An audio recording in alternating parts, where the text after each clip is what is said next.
يا سيدي مشيت المصر، مشيت المصر ما يقول أنا عارف فيهم. هو ما غابي نبدي والله ماني حتى كلوفي بالحي، لكن عادي كلك يا حال. قعدت في صالة قلت لهم يا عويل العيل مع خوته مهني من الموضوع، انا بدي ما صدقت طحت قدامي باكوري ماسك الباكور مقمعز حليب عم مليخه. وبعدين مشيت نبر مشغول على العويل ورديت اخرى، وانا نلقى في مكاني وليتين حتى وحده منهم مريضه والاخر جاي معها مرافق، لكن مرافقه يعني اللي تمشي معها برك عينك. بهاتت تبهتت البنادم هاللي جاي من برا، قالت لي كانك تبهت فين؟ قلت لها مودر. مودر ايه؟ قالت لي مودر ايه؟ قلت لها مودر وحده. كيفك هيك؟ الحقني شك الشيء اللي قربني لك. مودر كيفك هيك؟ الحقني شك الشيء اللي قربني لك. مودر وحده كانت لي عزيله وانا كنت لها عزيله من الحن اللي في بعدها مسع جد غلا علي ولا تنقال علي انقيلت نقبه مانينا اللي بوعوده ما يوفي يقولوا ينسى كان حكى ايامونا بيدي فاضي وجوال وشي العنا طلي بصبايا يشلم بي غبت وجيت يقول انجع. طليب صبايا يشلم بي انا غبت وجيت يقول انجع.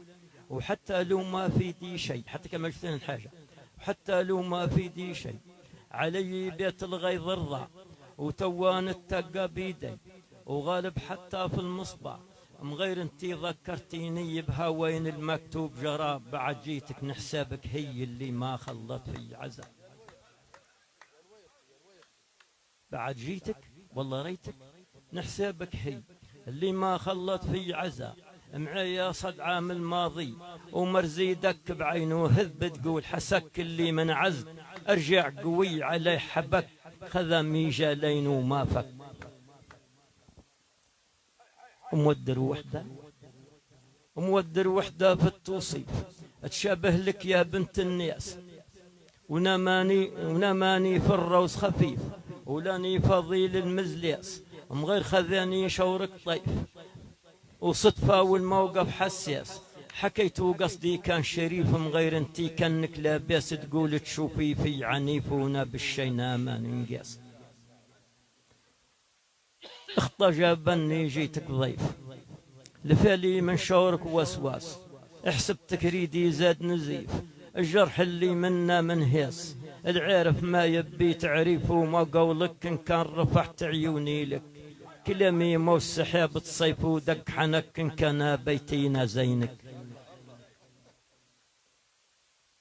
مودر وحده مودر وحده ما في الكون بقولي الهي في النسوان اللي معدو لا لون وعون ورهان الغبلي زميان سماحة جرعود وجبنون كما بارك في غيمة مزيان ودورة سفي فيه كنون نخل في وحا في فزيان او طمنا حاجب وعيون اللي في الصوب لها قانون الحجة منها بالميزان ان صهراتك تمشي ممنون لها ما عمرها زل لسان تقول بجنية مسكون خذ وراها ساحبني ديوان الا لا كان حظي بالهون خذلني عكم عيام وما بيسلك الدنيا تبرم لون بلون ادليها رك اوقات ومرات تبيعك.